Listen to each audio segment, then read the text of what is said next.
podcasts with Garrett Carlson, Sustainable Clothing and Masculinity. Okay, not Dudeism. That's not Dudeism then. That's No, none of them are Dudeism. The other one is hosts Nick and JD talk about health, culture, art, music, money, work, life, and a whole host of other topics as they relate to being a dude in our current times. So I think, is this one Dudeist? I mean, it can't be. No, I don't think it is. So, yeah, you're saying keep. What do you think, Cal? You're saying keep Dudecast as the name?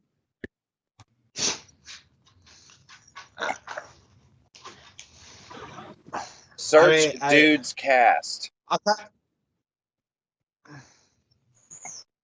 Dude's Cast? Yeah. And then there's the Rad Dudecast. What about like the Dudeist Cast?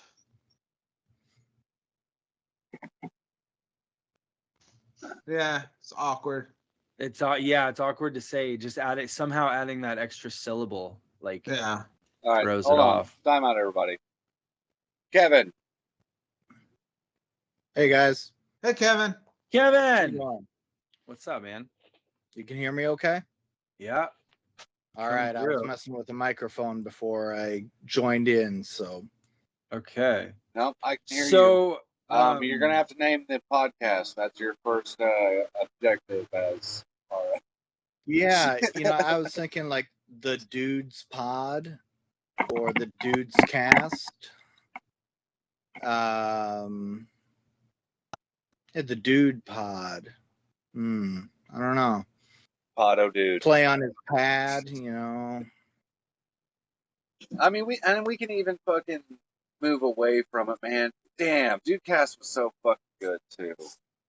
It's too good. That's why. So the reason why we're even discussing this, Kevin, is because we just figured out that there are like 4 other podcasts called the Dudecast, and while none of them have to do with Dudeism, it's still not ideal to have that kind of confusion. So one of the kind of original name we were playing with was the Abiding Dudes, which, we like, but maybe not as succinct. I don't know. So take it easy, man. Do they ever say what the Dude's bowling team was? Do they ever say the name of it? Never. No. Damn it. No. I don't think any of them even had a team name. No, the Dude wears a Medina Sod shirt at one time, but the patch on it is art. It's clearly someone else's shirt. Yeah. So.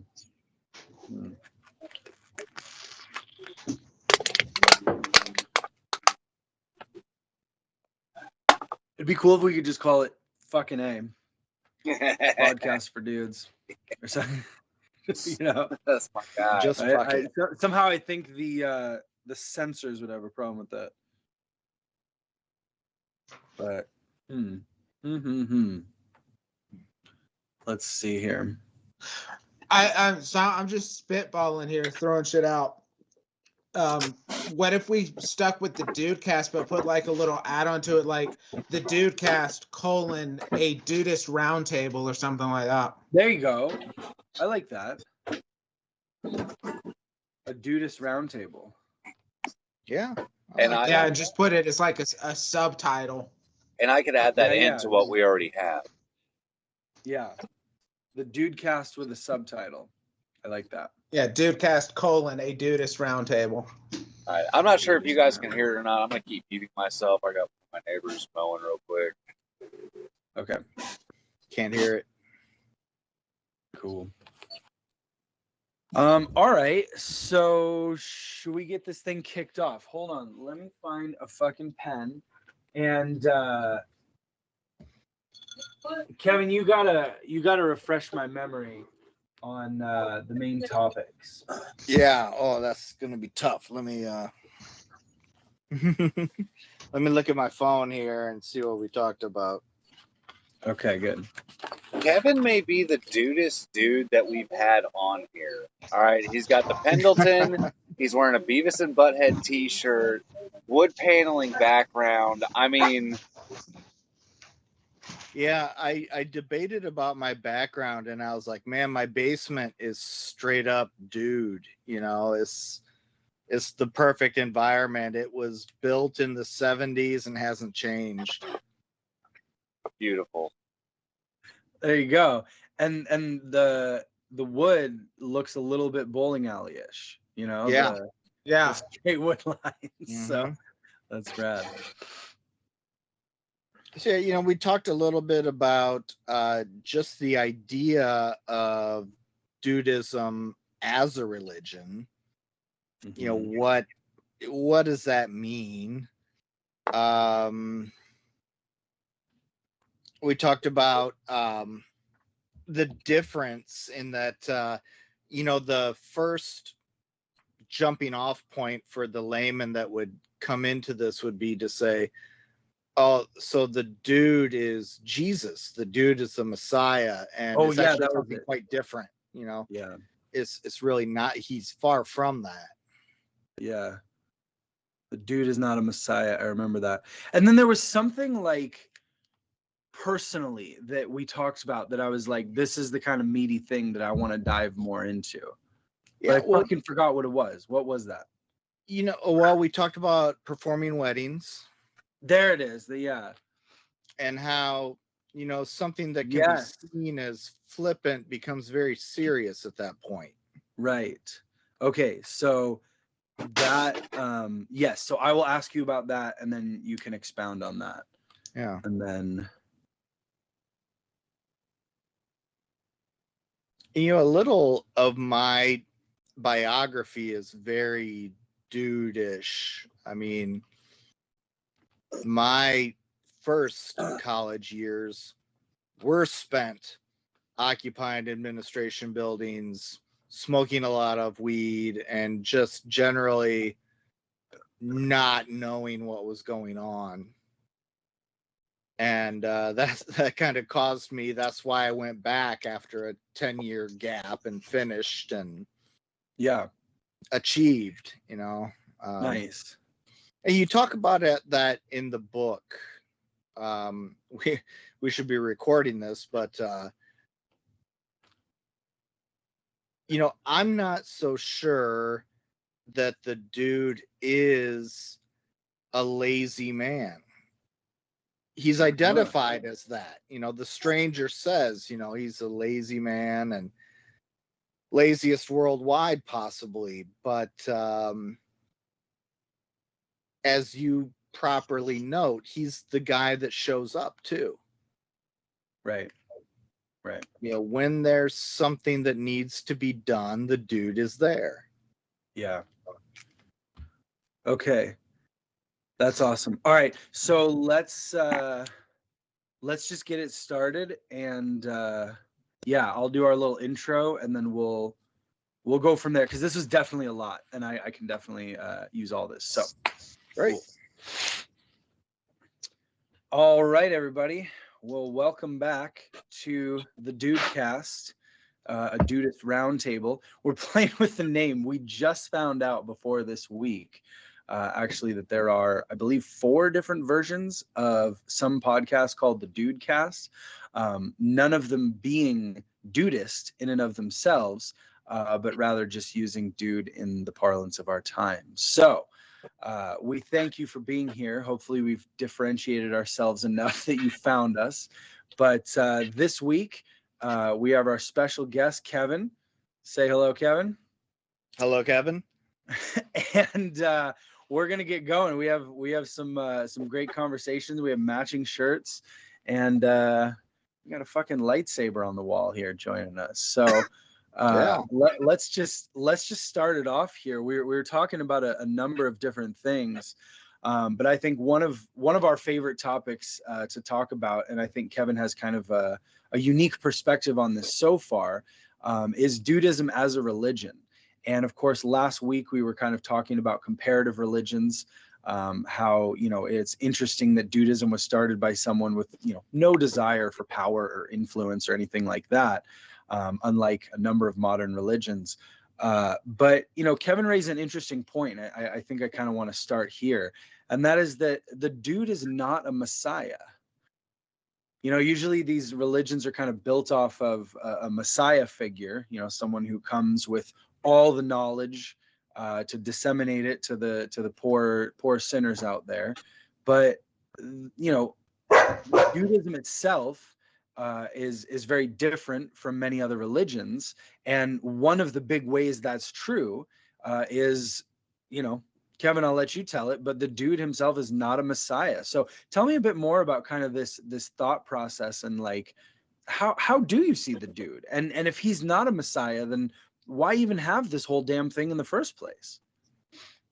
Well, that's a great question. You know, why have it in the first place? But I think that the reason the dude isn't the messiah is the reason why Dudism is not a Western religion.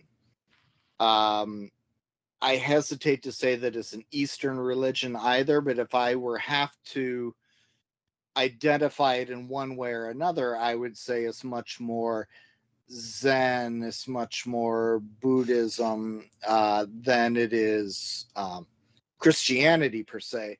And so people in the US certainly are going to hear about a new religion and immediately jump to Jesus, right? The guy that has all the answers, the guy that can tell you how it is, the guy that tells you all you got to do is believe in me and you're going to get all this good shit, right? The dude is not that guy. And it is really, he is an entity more to internalize and emulate in a way so much more than modern Christians would emulate Christ. And yeah, I see the faces around the table. You're like, yeah, you know, it's, you know, kind of crazy, but yeah, you're not gonna see a Dudeist banning books. You're not going to see a Dudeist telling people what they need to do or how they need to do it. That's just not in the ethos, man. So it's much more of an idea than a set of values or a standard religion. Yeah, definitely. And yeah, I mean, I guess this is one of those ideas that, like, when I heard it, I instantly agreed with it, but I never really thought about it that way. But it is really true. And what's funny, and has been pointed out, you know, there are those naysayers who write, frankly, ludicrous articles in terms of their, you know, connection to reality. But they essentially make the assertion, these articles, that because the dude is like undude for a good portion of the movie, that means that he can't be what Dudism says he is, right? But as we Dudists rightfully know, you know, that's just sort of the way of showing the dude pushed to his limits, right, is much farther than most of us push to our limits. You know, like there's only a few things he really fears, right? And I mean, that's like having his Johnson cut off. You know, that's very deeply ingrained, and I think we can all see that. But like, even, you know, in the face of the nihilists, he's essentially unfazed.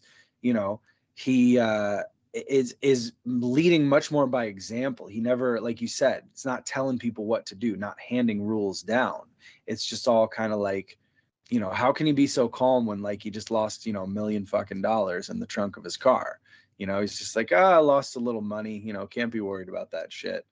So, you know, and to me, the epitome of the whole thing is when his head's in the toilet and he has the wherewithal to be making fun of his assailants, right? The people assaulting him are now the brunt of his joke, really, just because he has that inner calmness to be able to recognize that. So Well, and a lot yeah. of people forget that Jesus sinned for 20 years.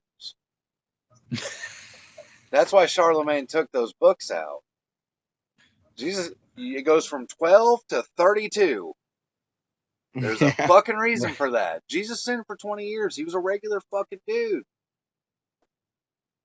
If that's your sort of thing. That's one take. I don't know if I can endorse that. I have a very different idea of what those 20 years were, but anyway. The Book of Judas, if you can get your curious about hands that on myself, it, if you can get your hands on the Book of Judas with a good translation, it explains so fucking much. And the fact that it was removed is insane. It's crazy. Well, my perspective is those 20 years he was actually traveling throughout India, meeting with enlightened masters, and either learning from them or teaching them, depending on kind of what your perspective is. But there were a lot of ideas that were taken out of the Bible, one of the big ones being reincarnation. There's evidence that reincarnation was in the Bible. There's fragments of it that are still in there, but they can be read in other ways, so they were kept in. But that's kind of why I think those 20 years were taken out, because he was potentially learning from others, and that goes against the whole Jesus thing. He's the Son of God. He doesn't need to learn shit from anybody. So anyway. Cal, by law, can we agree that he did not build shit? There was no carpentry involved. No carpentry. None whatsoever. All right, the legal expert has spoken. But if I was 15 years old and the Son of God and had all those powers, I would have been using them to get laid for those 20 years. Right. That would explain my gap. Right. Who knows, really? But something we were also talking about before the show, speaking of taking the example of the dude, is how Kevin, you were talking about how you sort of had somewhat of a similar biography to the dude. If I could paraphrase what you were saying, in your college years, you were yourself occupying various administration buildings and smoking a lot of Thai sticks, as it were. So one of the topics that Cal and Skitz and I have discussed at length, actually, is sort of the clues we get on who the dude was, right? Like his story upon getting to dudeness. And one of the things that's in there when he's talking about himself at the end of the movie is being an author of the Port Huron Statement, which is an actual thing, right? Yeah. He probably wasn't based on any roadie from Metallica, but he could have been, right? But the Port Huron Statement is like a very radical political statement, from what I understand. And so we can infer from that the dude was a political activist. And kind of the theory that I have anyway, and it seems to be plausible, is that, he was an activist, sort of did all he could to, fight the power, fight the man, but realized that ultimately that was kind of a futile battle. Want to sort of waste his energy getting all uptight about it, and seems now to be just resigned to, the search for inner peace, or like his own personal dudeness, right? Just living a life that is extremely simple so that he can focus on his own peace of mind, right? And being a social justice crusader, or someone who's fighting against, I should say, entrenched political interests. That's so many strands to keep in the old duder's head, like it's not just as simple as like driving around, going bowling, and the occasional acid flashback, right? So anyway, all that to say, Kevin, I'm wondering if you can speak more to like kind of your own activism and kind of how you see that today in terms of your dude. I want to just to touch on what you just said. You want to encapsulate that entire phrase, that entire feeling. You go back and watch the performance of Jeff Bridges when he's writing that check out at Ralph's and he glances up at the screen to see George Bush on the screen saying, this aggression against Iraq, this aggression will not stand. That glance at that television says everything you just said. Wow. I was there. Here I am now. Yeah. To me, that is what you were saying there. But yeah, something interesting about me. My first degree was in political science, and I turned that into a lot of work for different campaigns, worked on presidential campaigns, worked directly with the president on advance teams, vice president, Congress, stuff like that. And the whole deal got to me in a way that I just felt like, and this is before 2017. This is a long time before 2017. This is, we're talking 2000, like Bush v. Gore. That kind of beat into submission at that point, where I just said, all of this work can be done and all of this time and effort can be put in, and it's undone by a couple people, a handful of people undid all of this work that you did, and it doesn't matter anymore. Mm-hmm.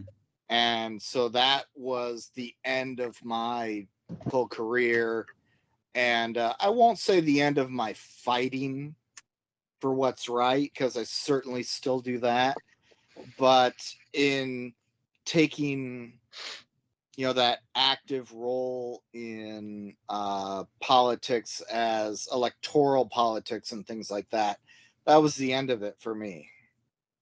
Yeah. And we've talked about that before, myself, Adam, and Cal, about how that is why, or that is how the dude went from being a co-author of the Port Huron Statement and, doing all this activist stuff, to where you see him now, he's not involved in that. And it's that's not my fight anymore. You know what I mean? Is there still oppression? Yes. But everybody my age doesn't give a shit anymore if you're trying to oppress them. You know what I mean? Like, I'm 50 fucking years old. You know what I mean? Fucking eat a dick and go on down the road. Well, I see a lot of correlation between that and a famous passage from Thing in Las Vegas, where Hunter Thompson was talking about the energy of the 60s. And then in 1972, he says you can see where the wave broke and rolled back. And where Hunter Thompson kind of took it and it made him a little bit more bitter and kind of disillusioned, the dude kind of took on the idealism that I can't be worried about that shit. Life goes on. And I think to him, he was at one point a passionate activist. And then in the late 60s, the country responded by electing Richard Nixon. And he just decided, I can't worry about that shit anymore. Yeah. And I think it also says a lot that he has Richard Nixon bowling on his wall. Because if he really was the author of the Port Huron Statement, he stood firmly against what the bullshit Richard Nixon stood for, right? But he has that on his wall. I think, like, my whole theory on that is, like, that's his way of saying, like, look, he's just like me. Like, to me, the way I see it personally is like, we're all human beings. We're all part of the same species on this little blue speck just floating out in space with this tiny, thin little layer of air, without which, like, one, like, explosion on the sun or like one meteor or something, like, gone. So we're all living on this very fragile little thing, and we're just all human beings. And to the dude, it was like, well, so we're connected. So it's like, what's really the truth here? I think what the dude did was tune into something that was much greater than all the bullshit that was going on. And yeah, maybe there's a little bit of that disillusioned or the bitterness. But if you firmly believe, like, your view on life is that this world is all there is, Like you get born into this world, you die into this world, and your consciousness begins when you were born and ends when you die. You know, like that's the whole existence of you. And if you believe that, then yeah, it's super easy to get really bitter when things don't go your way, when you realize how powerless you are against these evil power structures that are just, you know, standing for greed and more greed for a very, very few, you know, and division and hate and all that. That's, you know, what they're there for.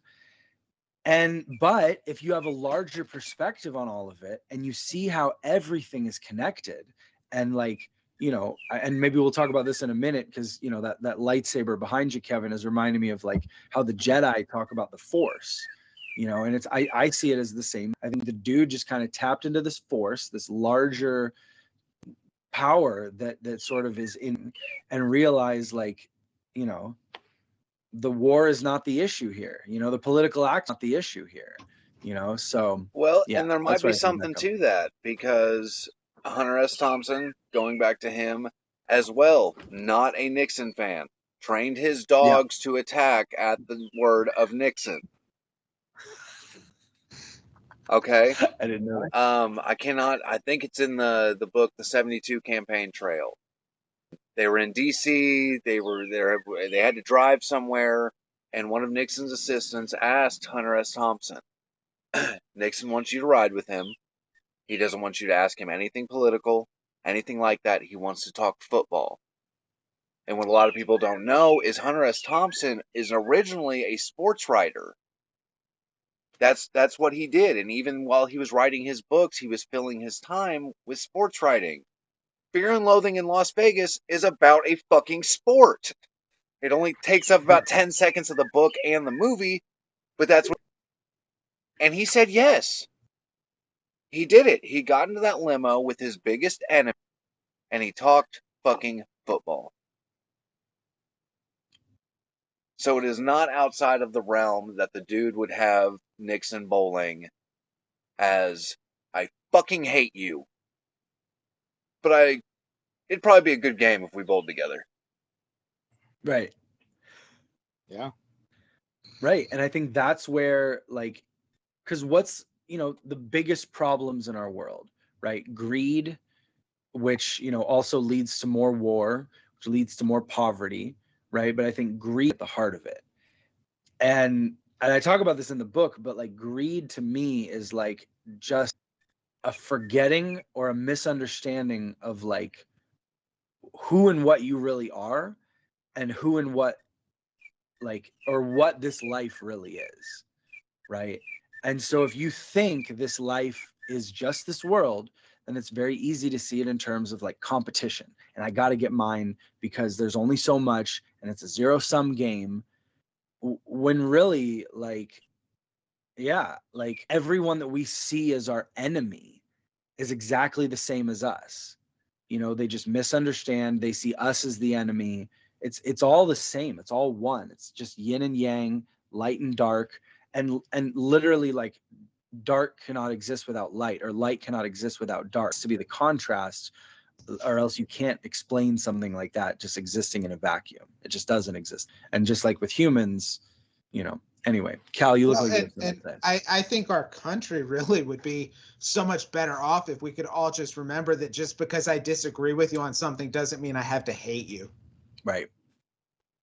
Yes, absolutely that. Because there is this dehumanization that's happened, you know, and it started, I mean, I like to think it started around like Newt Gingrich time, but it went from, I disagree with these people's ideas. I think these are bad ideas, and I think these ideas will hurt the country. And I would like to propose better ideas that will actually help the country. And it kind of went from that to, these people are inherently evil, and they're actually only saying they want to help the country when really they want to hurt the country because they are bad people at their core.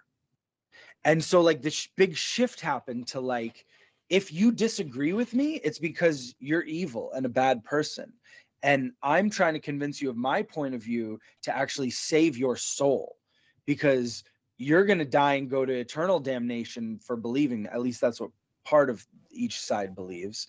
But it's also like, you know, you're going to inflict misery on everyone because of your beliefs, when really they think they're going to make everything a better place. And it's all this us, them, you know. So to just recognize that one connection, yeah, then we don't need to, we can firmly disagree. And I will, and I do. I have friends that I firmly disagree with. And I think some of my best friends are the people who will actually disagree with me. And then at the end of all that disagreement, we can still, you know, talk football, you know, and have a drink together, you know, because at the end of the day, like, we're, you know, it's all ups and downs and strikes and gutters for everyone. There's no, you know, there's no way out but through, really. But and I think one of the downsides of the current times we live in with social media and different media streams and all that, it is so easy in this time to go through your entire life without ever hearing an opinion you disagree with. You can go on the internet and just exist in an echo chamber of people who think the same way you do. And I think that is entirely unhealthy. And it leads to you demonizing people who don't agree with everything you believe. Mm-hmm. Mm-hmm. Yeah, absolutely. And you know, I want to agree with everything that was just said, and fundamentally I do still believe that, even as wrong-headed as that might seem. But when I look at, like, we're here on May 11th. So last night, that human paraquat was on CNN doing a town hall. And there's people applauding and laughing at the idea of a woman being sexually assaulted. And I find it enormously difficult to try to find the common ground with that person, to try to understand their point of view when it is so fundamentally vile. So it does take a much larger person to be able to do that. I'm not that guy, and I don't know. The dude probably is, because he would say, you know, that's just your opinion, man. Mm-hmm. And let it flow. Mm-hmm. I'm not that dude. I can't abide evil, you know. And I don't know if the dude was faced with pure evil, how he would react. That might be a good movie, you know, the dude versus Satan. But you know, I don't know how he would react to that. We but, beat the devil with our J, man.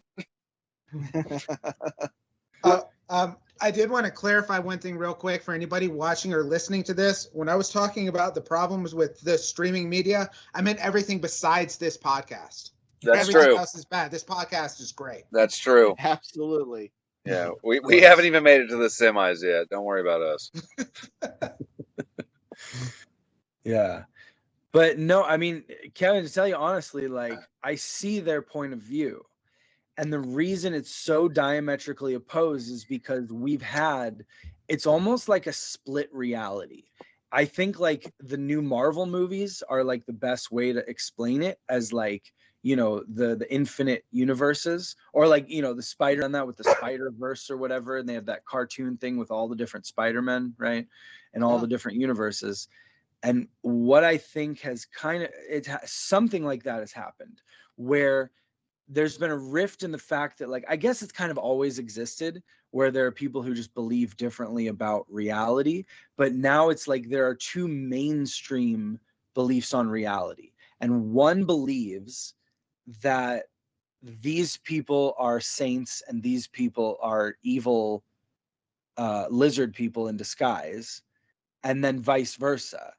And it's like, you know, like you said, like human paraquat, like I'm, you know, personally in your camp, like sorry, MAGA nation, you know, but like, I also think that there's just so much evidence that, you know, this is not a way that leads to a country that I want to live in, you know, where there's like, anyway, it's such a holdover from these past, you know, times where people were much more openly racist, and it's like we can be openly assholes again, you know, we can like you realize, okay, so whether you like him or hate him, I think even Trump supporters would agree that he essentially won the primary by insult to top.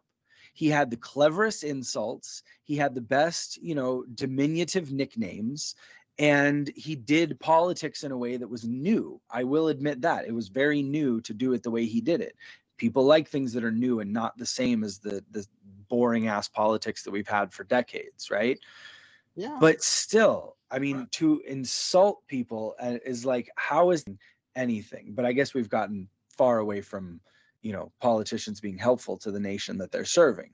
So, you know, I think when you put yourself at sort of put yourself in awe and appreciation of like how big this universe really is, which of course minimizes the importance of like being right and, you know, owning the other side or whatever. I think when you do that, what also happens is that you just sort of can focus on the fact that like bigger forces are really what's affecting it, right? Like 9/11, I think was like a bigger force happening, right? I think like the pandemic, right? Whether it was lab grown or just totally natural, that was like a bigger thing that just sort of happened to humanity and shifted everything. And so it's like there can easily be like, for example, if the dollar goes into hyperinflation or the dollar is like devalued, which is apparently already happening, it's like that whole thing is just going to set it off, and it's a force bigger than any of us, right? And so I think when we're looking at the perspective of the dude, we have to look at this larger force that's bigger than any of us and just sort of, you know, again, just surrender to that, go with the flow. Like even, you know, Taoism, which, you know, is the basis for original Dudism. Like a lot of people bring up Zen Buddhism, but really he just talks about Taoism a lot in the book. And one of the main ideas is Wu Wei and going with the flow. And part of going with the flow is kind of surrendering to exactly what's happening. And a lot of political activism is the exact opposite. It's fighting against, right? So yeah. anyway. I'm glad you brought it around to that, because I was loath to make this a political thing, and this is not a political podcast. No, it's about Dudeism and what the dude would do, and that's very true. It would wash over him, right? And it's like maybe he votes, maybe he doesn't, you know. But even that is like, I think it has to be a loosely held thing. And I think politics in the face of Dudism, I think part of Dudism is not that there's this big, bright right and wrong, right? It's like, is it right for you? You know, like that. And I talk about that too, like having a strict drug regimen. To me, what it means is like, are your drugs working for you? You know? And like if you can honestly introspect and say like, yes, you know, the amount and frequency of my alcohol use or drug use is actually making my life more fun, more interesting. You know, it's not off the rails. I'm still able to go towards those things I want to achieve or be in those states of being that I want to exist in. But like, if, you know, you could also honestly say like, yeah, it's gotten out of control. You know, it's a problem. I need to look at it. I need to look at the underlying problem. So I think, you know, this black and white sort of thing that the world loves to get into, you know, the red versus blue and generation versus other generation. And, you know, it's like, right. And it's all just right versus wrong. It's all black versus white. And I think Dudism really exists kind of in this really gray area where, you know, it's all good, right? Yeah. So.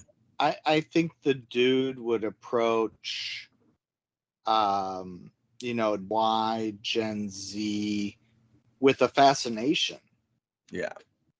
And he would say, that's far out, man. You know, tell me more about that. Tell me more about what you're doing.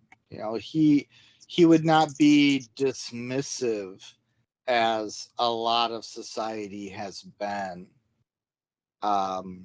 He would be, you know, welcoming of those new ideas. Mm-hmm. I like you say that, because there is, I think, also a certain mental flexibility to Dudism. You know, like I think part of what was attractive about the dude, I think one of the scenes to me that like made the dude an attractive person to follow in terms of his like outlook on life is the conversation he had with the limo driver. You know, where he's like, yeah, you know, lost a little money. You know, like he literally had $1 million. Well, to him, he thought he did, had $1 million in the trunk of his car. And not only does his car get stolen, but all the money gets stolen too. But he's realizing that moment he's in a limo with a beverage in his hand. Like, it's on, you know, that's a strike to that gutter to him. And he's always living in that central place where you realize for every strike there is a gutter, but for every gutter there is a strike, you know? And so it's all going to keep going on anyway. So what's the use getting all tied up about it? And like, I think that's one of those ideas that kind of just bends the mind a little bit. And when you kind of go with that, you become more just accepting. And it's like, whoa, like maybe there is another way to think about all this, you know? Maybe there's another way to think about everything, including politics, to bring it back there. But Okay. All right. yeah. We have about 10 minutes left. I am hijacking this meeting because I have two questions. One of which is going to be free, and then the other one is going to be just straight for our guest, the Dudeliest dude, which is Kevin. Okay, so I'm going to start this out with Kevin as soon as my dog next door stops. What is your biggest dude goal? How do you know that you have reached your dudist peak? And I'm going to go ahead and start. That way you know exactly what I'm talking about. I want my biggest issue to be just found out that I ran out of toilet paper when I need some fucking toilet paper. Like, it's a big fucking problem, but in the grand scheme, is it really? I would like my life to be so simple that it reaches that is my biggest issue of, fuck. Let me take my sock off. So Kevin, what about yourself? What do you think would be your signal to, damn, I have reached my Dudist cloud 9? You know, it would be similar to what you're saying. I would love to be the guy that said, you know, I lost a little bit of money when I lost $1 million, but keeping it more rooted in reality and going back to what we've been talking about, I wish I could be the guy that hears somebody that disagrees with me and can say, that's just your opinion, man, and carry on with whatever we were doing, whatever we were talking about. Let it go over me instead of into me. And totally that would reachable. be my dude moment. Totally reachable too. What about you, Cal? What I want it to be is that when life's frustrations pop up and things really get me down, I want it to be where it is immensely easy for me to just roll with it and go with the flow. Because even now, and I've been practicing and studying Dudeism for about 3-4 years now, it takes me a little bit of time sometimes to recenter myself back to that point. My ultimate goal is that it's so much easier and it's almost instantaneous, where it can be like, well, that sucks, but oh well. That's where I want to get. Adam? I love that. Yeah, thanks for saying that, Cal, because that's a good, almost exactly what I was thinking too, is like, how quick the dude had to be. Because you see him in the very first scene when he's having his head slammed into the toilet. He was screaming before it happened. He's like breathing hard. You know, he's like obviously having like a normal physical response to it. But to so quickly center himself enough to be able to say, it's down there somewhere, let me take another look. That is my dude goal. Like, to be able to just be breathing through that, to, you know, even be like freaking out, having the response, whatever, like that's pretty normal for things. Even if I lost $1 million or whatever, just have that moment. But like Cal said, very quickly get back to, well, you know, life goes on. Yeah, I think that's a high bar, but that's definitely my goal. Reachable though. Reachable. All of Reachable. that is reachable. Absolutely. All right, Kevin. I got one more question for you, and this is one that I'm going to be asking everybody because myself, Adam, and Cal have been pondering over this for a year, man, and it's the hardest question ever. How do you spread dudism? Can't give out pamphlets. Can't start a church. Half of us wouldn't show up. But how do you spread dudism, man? Like, dudism's the shit. How do you tell everybody? I think that you spread it simply by being dudely. People are going to want to know how you got where you're at. And then you can tell them. But there is no dudely evangelicism, if that's even a word. Proselytizing? Yeah. You know, the dude does not pamphlet. The dude does not phone bank. Just by being. And people want to know how you got there.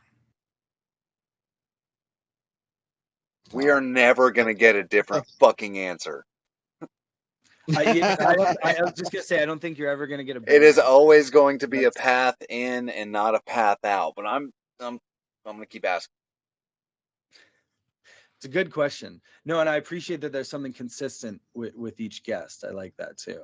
Well, you guys are doing something though. You know, you're putting it out there. You're writing books. You're doing the podcast. It is out there for people to discover and to be a part of.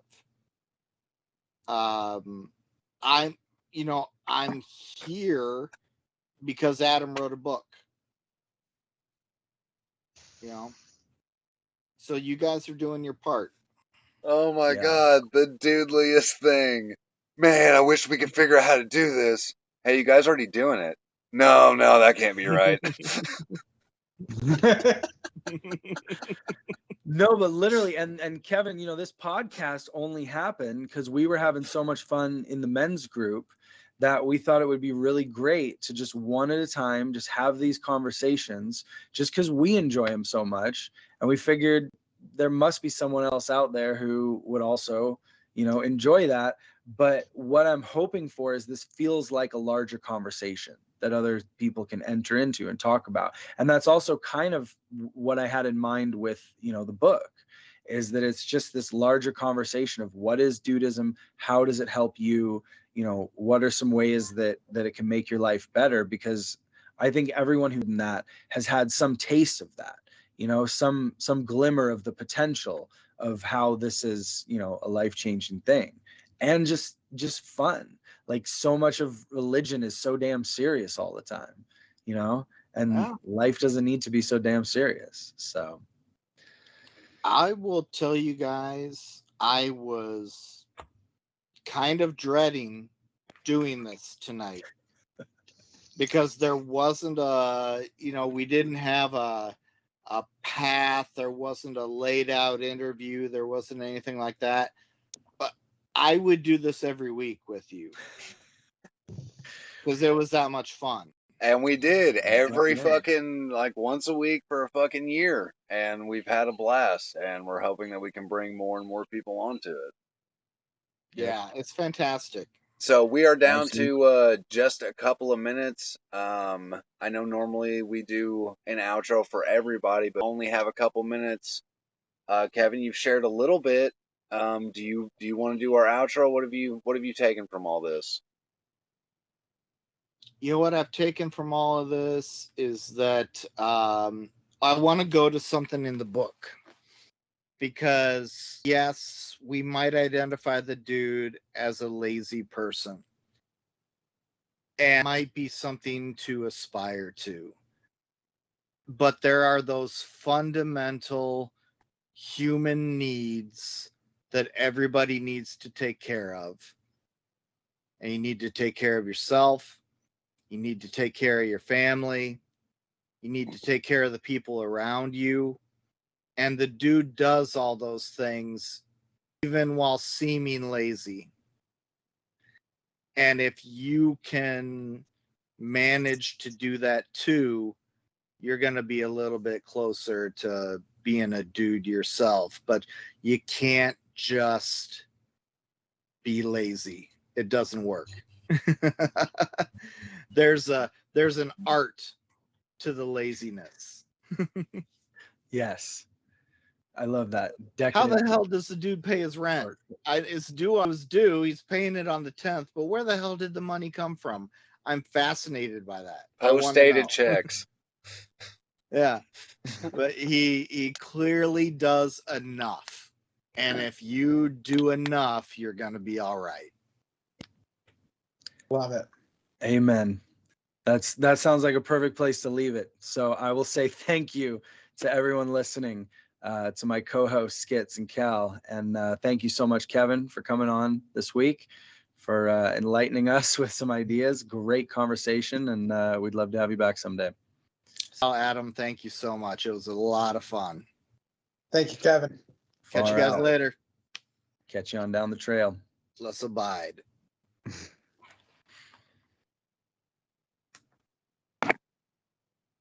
Gal, you want to jump on another call? Oh.